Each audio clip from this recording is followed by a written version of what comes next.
Here are 8 steps to ensure you succeed in life. Step 1. Clean yourself. The first step is all about developing self-respect and discipline, which are important ideas in Stoic philosophy. As the famous Stoic philosopher Marcus Aurelius once said, "The happiness of your life depends upon the quality of your thoughts." This supports the Stoic idea that our inner life shapes the outside world. We are not only looking to our bodies, but also cultivating a focused mind and a respectful attitude toward ourselves when we take care of our physical well-being through simple acts like cleaning, grooming, and clothing well. Stoicism says that the body is a temple for the mind, and that how we treat this temple shows what's going on inside us. Making sure you look nice and clean isn't just a casual thing to do. It's a sign of self-respect and an acceptance of your own worth. This self-care routine is analogous to getting ready for a big role on the stage of life, where how you look and act says a lot about your character and virtues. This step also involves preparing oneself to face the world with respect and poise, in addition to physical health. It's a daily reminder of the Stoic idea that virtue is the best thing in the world. In this case, self-respect and discipline are virtues. Epictetus, another Stoic thinker, said, "First tell yourself what you should be, and then do what you need to do." In essence, self-care and cleaning are daily rituals that help people match their outer appearance with their inner goals. This step also includes taking care of your mental and physical health. Just like we clean our bodies, we need to clear our minds of thoughts that aren't helpful. The Stoics thought in the power of reason and the importance of keeping a calm mind. One builds a base for living each day with purpose, clarity, and a sense of control over their own life by starting the day with a routine that includes both physical and mental cleaning. Step 2. Order the kingdom. Ordering the kingdom is a philosophical idea that is closely linked to the Stoic ideal of focusing on what one can control. In famous words, the Stoic philosopher Epictetus said, "We cannot choose our external circumstances, but we can always choose how we respond to them." In this step, one uses that philosophy to the physical place they live in. It's a call to bring structure and order to one's immediate surroundings, whether that's the cleanliness of a room, the arrangement of an office, or the harmony of a living room. This habit goes beyond just keeping things clean. It's a way to improve your self-control and a physical sign of inner order. We show that we have control over the parts of our lives that are within our reach when we take care of our surroundings. This is one of the most basic exercises for Stoics that helps you practice agency and liberty. Marcus Aurelius stressed the importance of controlling oneself before trying to change the world in his exercises. We are learning the art of self-government by getting our space in order. The Stoics thought that chaos in the outside world could be a sign of trouble inside. We not only make our place more useful and pleasant by keeping things in order, but we also bring clarity and order to our minds by doing so.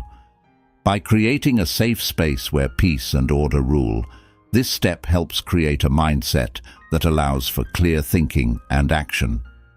This step is also a good example of the Stoic virtue of discipline. The Stoic ideal of stability in one's practices is embodied by the constant effort and attention it takes.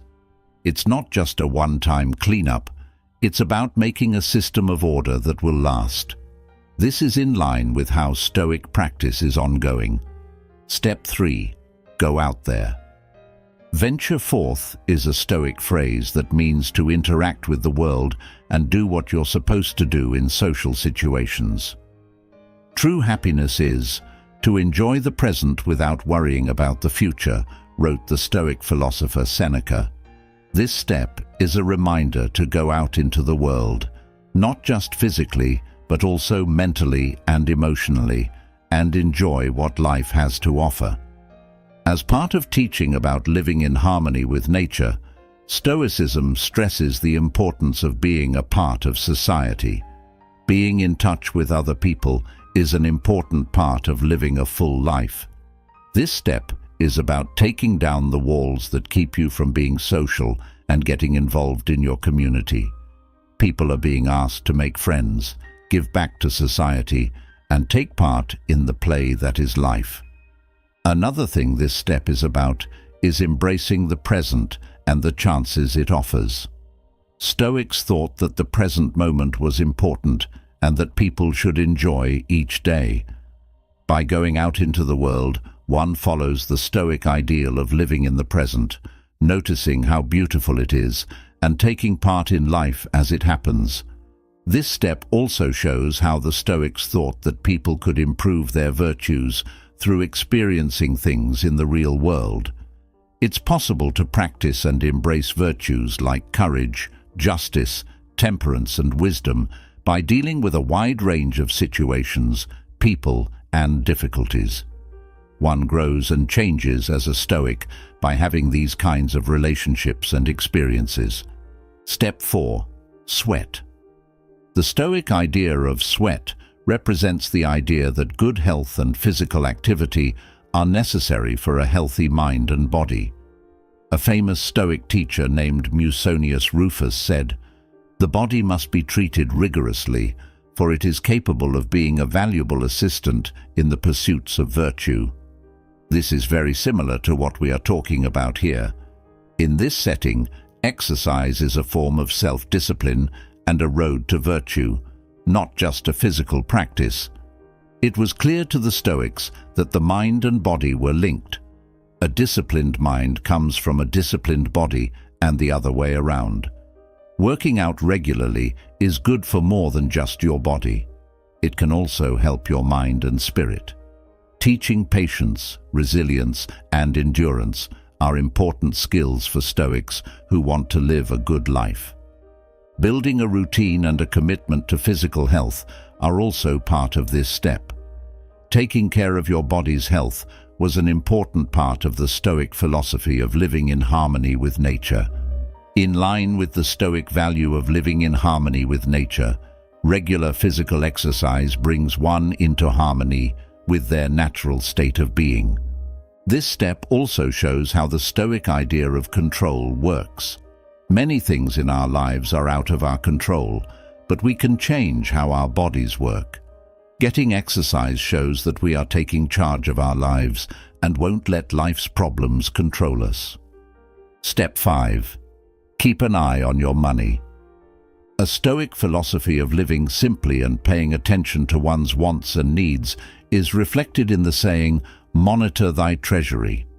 This idea was summed up by the Stoic philosopher Epictetus, who said, "Wealth is not having many things, but having few wants." This step stresses the Stoic value of economy and the importance of financial knowledge. The Stoics thought that virtue and being able to take care of yourself were more important than having a lot of money. The virtues of wisdom, temperance, and self-control can be shown by carefully watching over and handling one's money. You need to know the difference between needs and wants and focus on what makes your life worth living and makes you happy. In this step, you should also be careful about how much you buy and spend.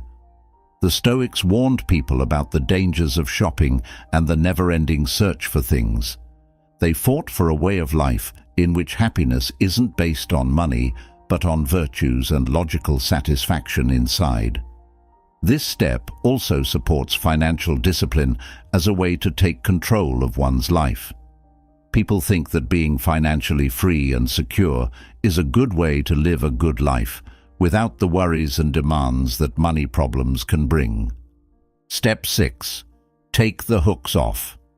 Removing the hooks is one of the most important ideas in Stoicism for getting free from outside ties. Epictetus said, "Freedom is the only worthy goal in life." This idea fits in very well with what he said. Things beyond our control must be ignored in order to win. The purpose of this step is to recognize and separate ourselves from those outside factors that have the power to affect or control our inner peace and freedom. Hooks is a metaphor for anything outside of ourselves that holds us back, like things we own, social media, society standards, or even certain habits and relationships.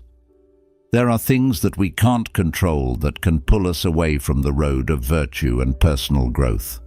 This is against what Stoics teach. Stoicism stresses the importance of focusing on one's own inner self and staying calm no matter what is happening around them. In order to achieve a state of inner freedom and resilience, one actively practices this idea by removing the hooks. It's an effort to depend less on outside sources of happiness or approval, which is more in line with the Stoic ideal of being able to take care of yourself. This step is also like the Stoic practice of looking at yourself and thinking about what you think. It means taking a close look at our lives to see what really helps us and what gets in the way of our virtue and peace of mind. It involves consciously letting go of the external ties that cause bad emotions or obstruct our moral and intellectual development. Remove the hooks is also a call to simplify your life and focus on what's important and under your control. The Stoics thought that we could get more peace of mind and clarity of thought by making our lives and wants simpler. This simplicity is not just a physical or material practice, but also a mental one where we learn to let go of negative thoughts, worries, and fear about things we can't control.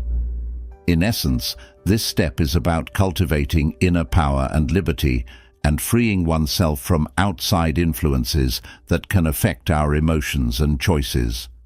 Stoic philosophy says that real freedom means that your happiness and peace are not dependent on outside events, but on the power and virtue of your character. Step 7. Strategize. Strategize is an important step in Stoicism that shows how the philosophy encourages people to live with meaning and purpose. A famous Stoic thinker named Seneca once said, "Our plans fail because they have no goal. No wind is the right wind when a man doesn't know what harbor he is making for." This step stresses the importance of having clear goals and purposes in life. This is a key part of the Stoic way of living a purposeful and worthwhile life. Setting goals and matching one's actions with their inner virtues and beliefs are both parts of the strategizing process. It takes careful planning, where you not only write down what you want to achieve, but also think about how these goals fit with your morals and ethics. This shows how the Stoics thought people should live, in line with their natura and the general reason, logos. This step is also about learning planning ahead and seeing things through. For the Stoics, the logical mind had the power to think ahead and get ready for problems. One can prepare themselves to face the unknowns of life by strategizing. In addition, strategize is a way to work on the Stoic virtue of wisdom. It means making smart choices, learning from mistakes, and using what you know to get around better in the future. This step pushes people to think about their life, make choices, and take action.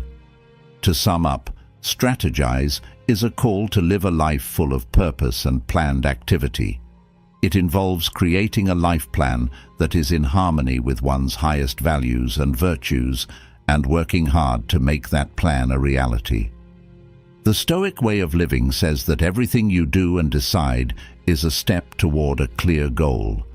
This step shows how to live a purpose-driven life. Step 8. Submit. Based on the Stoic view, submit can mean accepting fate and sticking to the way you've chosen.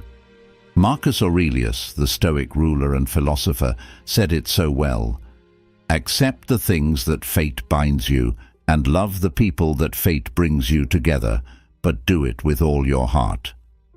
In line with the Stoic attitude of acceptance and commitment, this step involves embracing life's events and our decisions with determination and grace.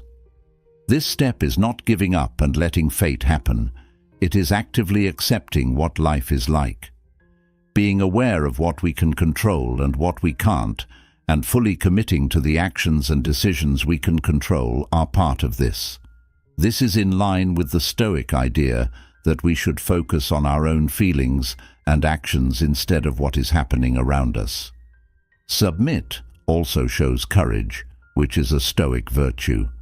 Trusting in the wisdom of one's choices and the natural flow of events, it takes courage to face the challenges and risks of life without fear or complaint. It's about having the guts to stay true to one's beliefs and chosen path, even when the road is difficult. This step is also about cultivating trust in oneself and the way life naturally flows. The idea behind Stoicism is to learn to quiet the mind's constant talk, let go of fear and overthinking, and believe in one's own inner wisdom and reason. This sounds a lot like the Stoic practice of being aware and present in the present time. Submit is basically a call to love life completely, with all of its surprises and difficulties. It's about committed to the path we've chosen with peace and confidence, and accepting how life unfolds with grace and calm. This action exemplifies the Stoic philosophy of finding peace and power in harmony with nature,